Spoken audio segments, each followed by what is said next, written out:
तृतीय दृश्य।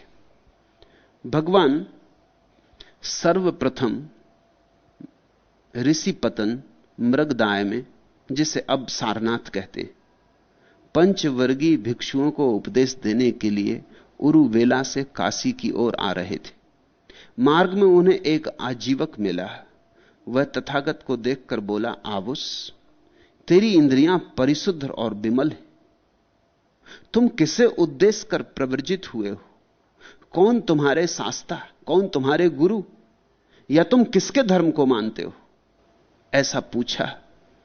तब शास्ता ने कहा, मेरे आचार्य या उपाध्याय नहीं है, मेरा कोई धर्म नहीं, मेरे जीवन में कोई उद्देश्य नहीं। तब उन्होंने यह गाथा कही, सब्भा विभू सव्य विधु अस्मि, सब्बेषु धम्मेषु अनुपलिप्तो, सवंजहो तणक्षये विमुक्तो, स्वयं अभिज्ञाय कमुद्दिसेयम। मैं सभी को परास्त करने वाला हूं, मैं सब जानता हूं, मैं सभी धर्मों, तृष्णा इत्यादि से अलिप्त हूं, सर्वत्यागी हूं, तृष्णा के नाश से मुक्त हूं, स्वयं ही विमल ज्ञान को जानकर किसको गुरु कहूं, किसको शिष्य सिखाऊं। यह बड़ा अपूर्व वचन है। पहले तो दृश्य को ठीक से समझ लें।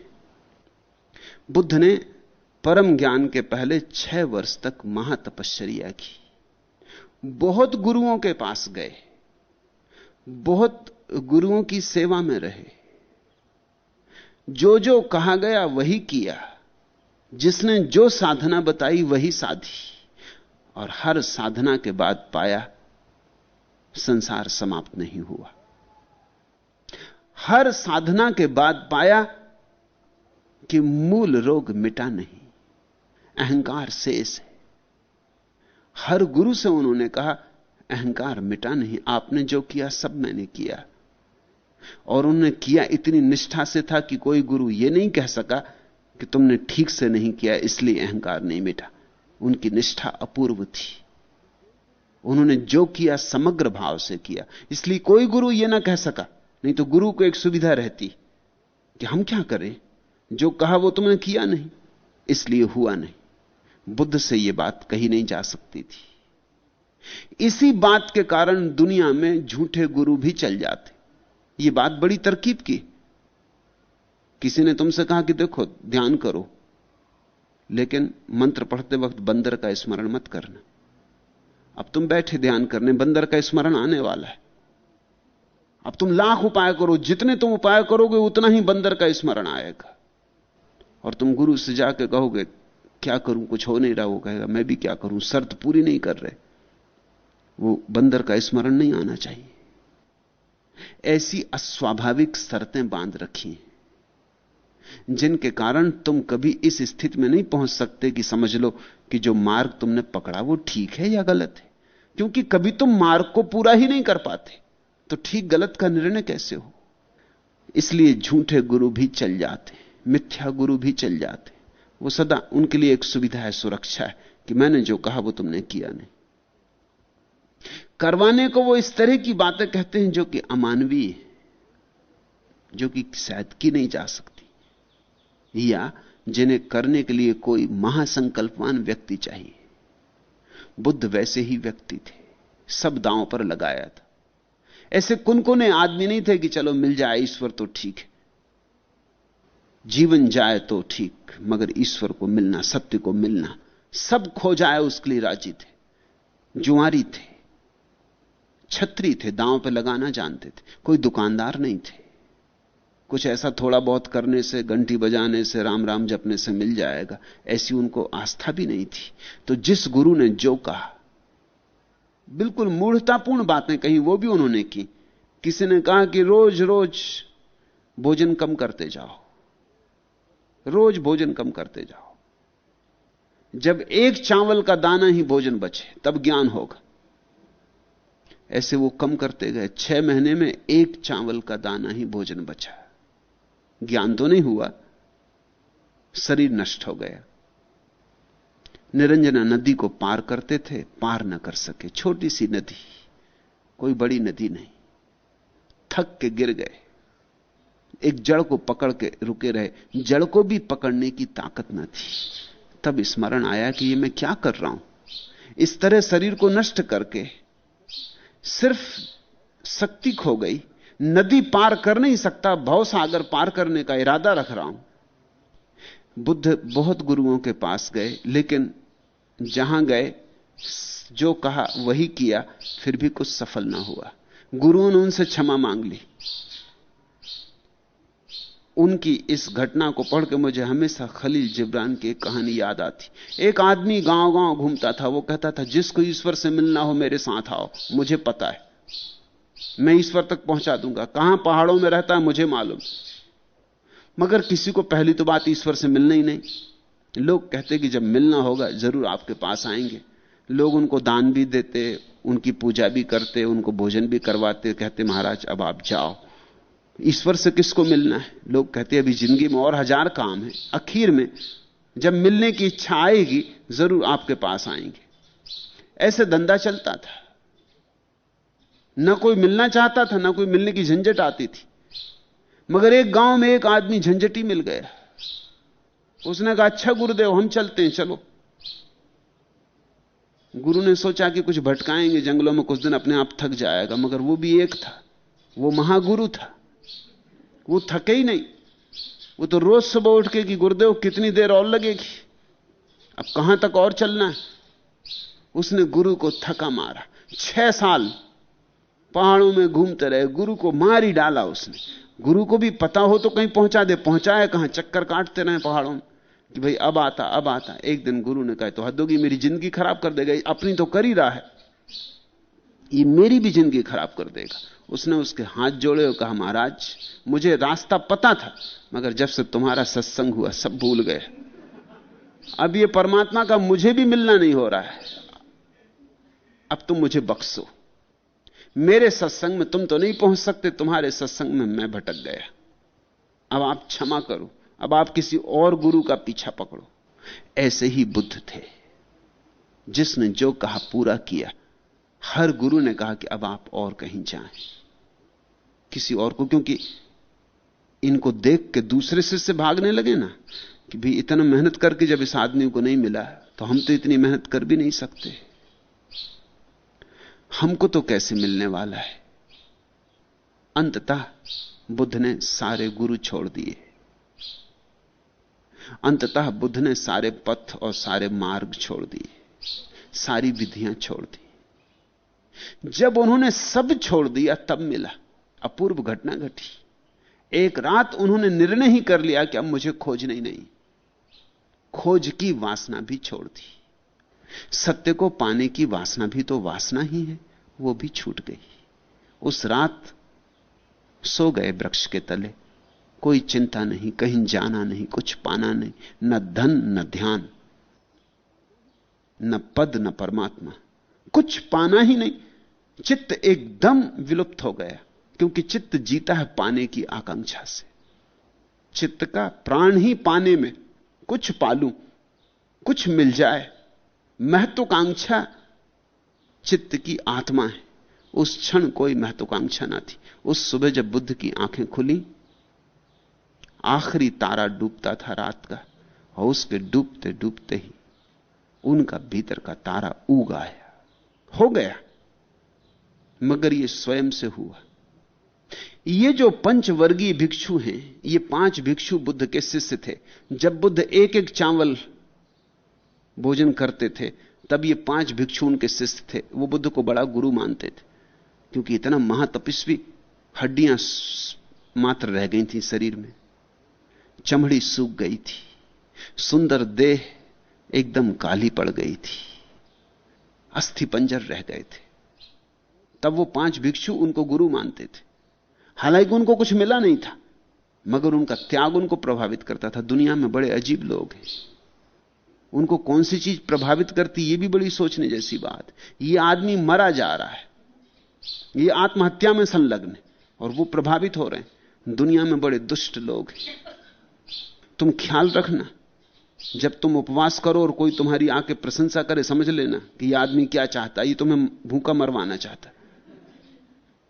तुम सिर के बल खड़े हो जाओ और यह आदमी क्या, वाह आप बड़े महातपस्वी, इससे सावधान रहना, ये तुम्हारी जिंदगी खराब कर देगा। ये चाहता है तुम सिर के बल खड़े रहो। दुनिया में लोग दूसरों को दुखी देख के मजा लेते हैं, इसलिए मुनियों, साधुओं, तपस्वियों के पास दुष्ट प्रकृति के लोग इकट्ठे हो जाते। वो कहते महाराज गजब कर रहे, कांटों पे लेटे, भीड़ लगा लेते, धूप में खड़े हैं, भयंकर गर्मी पड़ रही है और गुरुदेव आप धुनी रमाए बैठे, आग जला के ताप रहे, गजब। ये जो लोग हैं इनको मनोविज्ञान में एक खास शब्द है, वो कहते हैं मैसोचिस्ट। ये पर दुखवादी है, ये दूसरा सता रहा है अपने को, इसमें इनको मजा आता है। ये वैसे ही लोग हैं जैसे कोई आदमी अपने शरीर में घाव कर ले और छुरी से घाव को कुरेदता रहे और ये कहें वाह आप बड़ी महासाधना कर रहे हैं, आपका जुलूस निकालेंगे, शोभा यात्रा निकालेंगे। पर्युषण में आपने 10 दिन व्रत किए, उपवास किए, शोभा यात्रा निकालेंगे। भूखे रहे आप महीने भर, बड़ा उपवास किया, आप महातपस्वी। तुम दुख दो अपने को और दूसरे लोग तुम्हें आदर देते, जरूर इसमें कुछ राज है। जब वे तुम्हें आदर देते तुम अपने को और दुख देने को राजी हो जाते, क्योंकि अहंकार की तृप्ति होती और उनकी भी जरूर कोई तृप्ति हो रही। लोग जासूसी किताबें पढ़ते हैं, क्यों? लोग जाके हत्याओं की फिल्म देखते हैं, डकैतियों की फिल्म देखते हैं, क्यों? तुमने कभी पूछा? रास्ते पे 2 आदमी लड़ रहे हो, तत्काल भीड़ खड़ी हो जाती। तुम्हारी मां बीमार है, दवा लेने जा रहे थे, साइकिल टिका के किनारे तुम भी खड़े हो गए कि अब समझे मां की दवा में क्या है, घंटे 2 घंटे की देर भी होगी, चलेगा। मगर यह तमाशा छोड़ा नहीं जा सकता। और 2 आदमी बिल्कुल लड़ने मारने को तैयार है, तुम्हारी भी उत्सुकता बढ़ती जाती कि अब कुछ होता ही है, अब कुछ होने ही वाला है। और अगर संयोग से कुछ ना हो तो तुम बड़े उदास लौटे हो, तुमने ख्याल किया है? कुछ ना हो, वो दोनों आदमी का अच्छा भाई क्या फायदा लड़ने झगड़ने से, एकदम गांधीवादी हो जाए कि चलो महात्मा गांधी की जय, क्या फायदा, हम तुमको मारें तुम हमको मारो, कोई सार नहीं। तो जितनी भीड़ खड़ी है वो उदास लौटेगी कि कुछ भी नहीं हुआ, घंटा भर खराब हुआ, गाली गलौज काफी बकी गई। लोग दूसरे के दुख में एक तरह का रस लेते और दूसरे के सुख से पीड़ित होते हैं। तुमने देखा, तुम बड़ा मकान बनाओ, पूरा गांव तुम्हारे खिलाफ हो जाता। तुम सुखी दिखाई पड़ो, किसी को सुख नहीं होता। तुम स्वस्थ हो, किसी को अच्छा नहीं लगता। तुम खाते पीते मजे से जी रहे हो, तुम्हारे घर संगीत होता है, नाच होता है, सारा गांव तुम्हारे दुश्मन हो जाता है। गरीब भोगी है, भ्रष्ट है, नरक जाएगा। और तुम भूखे मरो, धूप में बैठ जाओ, घाव बना लो, सारे गांव की दया और सहानुभूति तुम्हारे लिए। तुम्हारे घर में आग लग जाए तो लोग सहानुभूति प्रकट करने आते, वो कहते हैं बड़ा बुरा हो गया। और तुम्हारा घर बड़ा हो जाए और एक नई मंजिल बन जाए, कोई नहीं आता कहने कि बड़ा अच्छा हो गया। जरा सोचना, जब अच्छा होता है कोई कहने नहीं आता कि अच्छा हो गया, और जब बुरा होता है तब लोग कहने आते हैं कि भाई बहुत बुरा हो गया। मगर जब वो कहते हैं बहुत बुरा हो गया, तब उनकी आंखों में झांकना, तुम पाओगे वो रस ले रहे हैं, सहानुभूति में मजा आ रहा। तुम आज नीची हालत में हो, आज तुम पर दया करने का मौका मिला, ये मौका कभी मिला नहीं था। तुम कभी बुरी हालत में थे नहीं, आज तुम चारों खाने चित्त पड़े हो।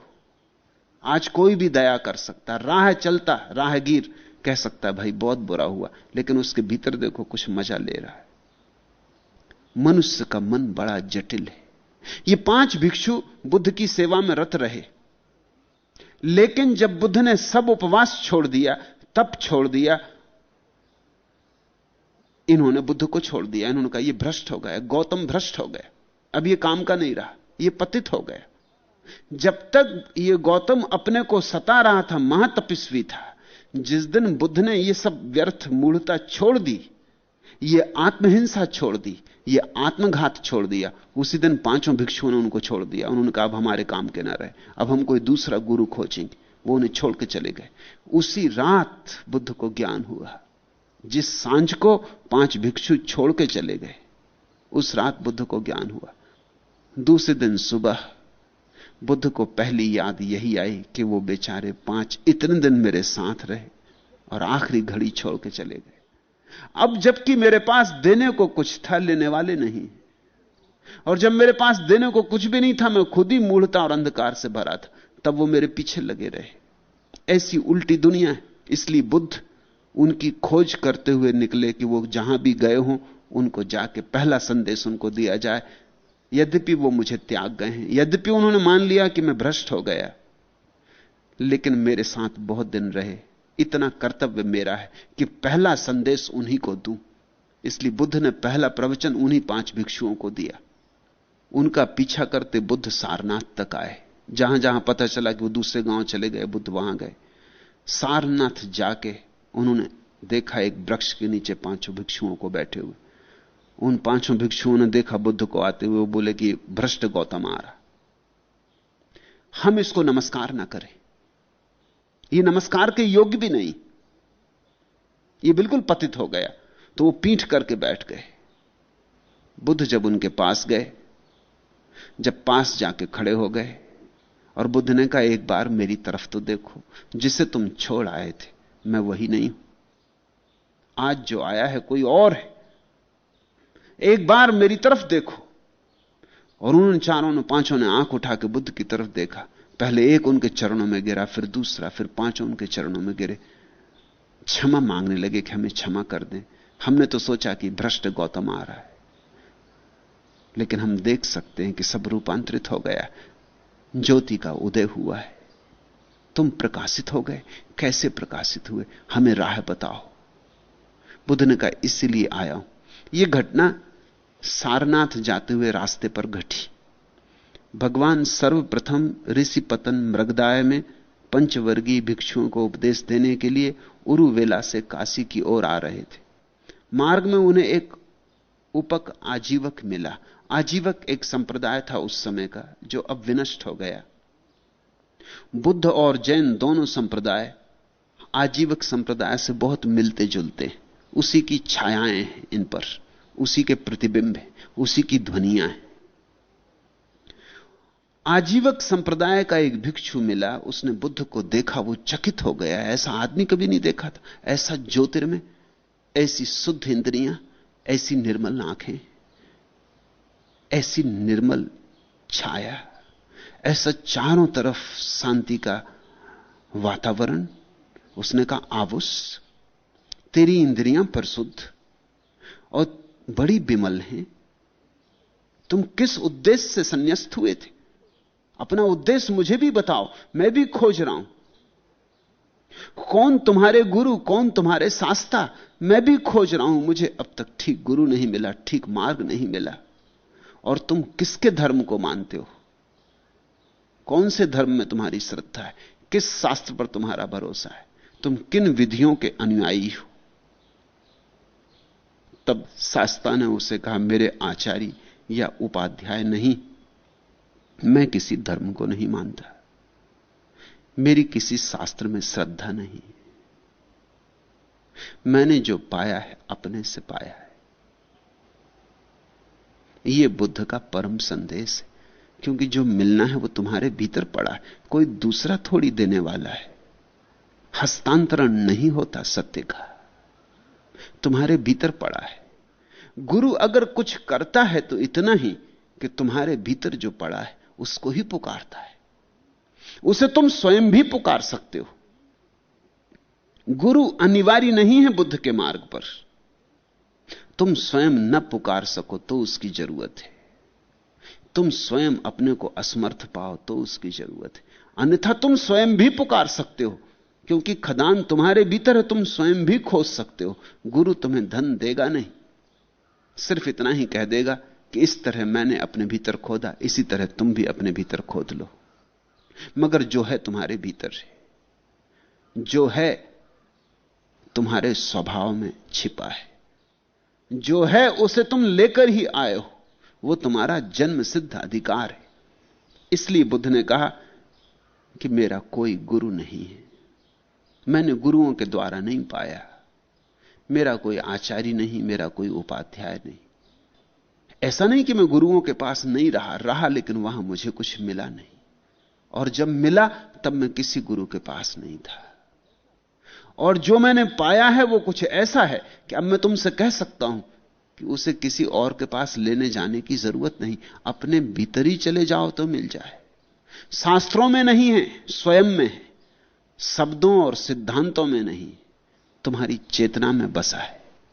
तुम मंदिर हो, परमात्मा तुम्हारे भीतर बैठा है। मैं सभी को परास्त करने वाला हूं। बुद्ध ने कहा मेरे जितने शत्रु थे वे सब गए। मैं सब जानता हूं, जो जानने योग्य है वो मुझे दिखाई पड़ गया है। मैं सभी धर्मों, तृष्णा इत्यादि से मुक्त हो गया हूं, अलिप्त हो गया हूं, सर्वत्यागी हूं। सर्वत्यागी का अर्थ होता है मैंने त्याग को भी त्याग दिया है। मैं सब धर्मों से मुक्त हो गया हूं।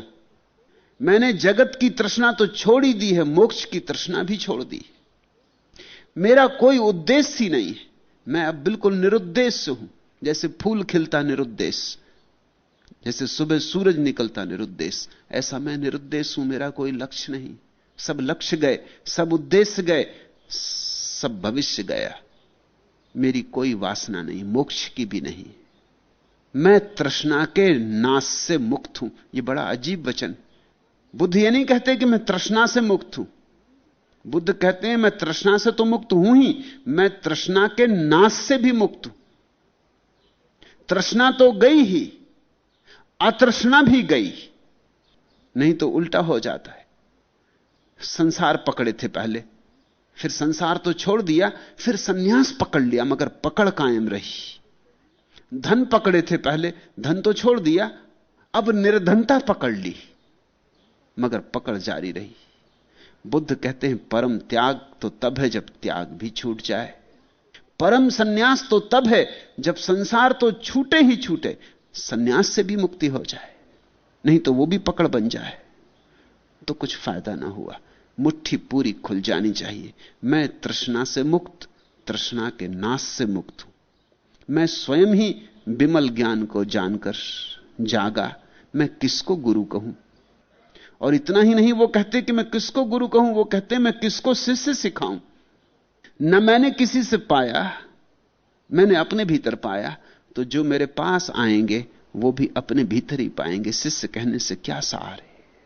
इसलिए बुद्ध ने कहा मैं मित्र हूं, न तो गुरु तुम्हारा, न तुम मेरे शिष्य, मैं मित्र हूं। और बुद्ध ने कहा कि मेरा जो भविष्य में पुनः आगमन होगा, मेरा नाम होगा मैत्रेय। तब मैं परिपूर्ण मित्र रूप में प्रकट होऊंगा।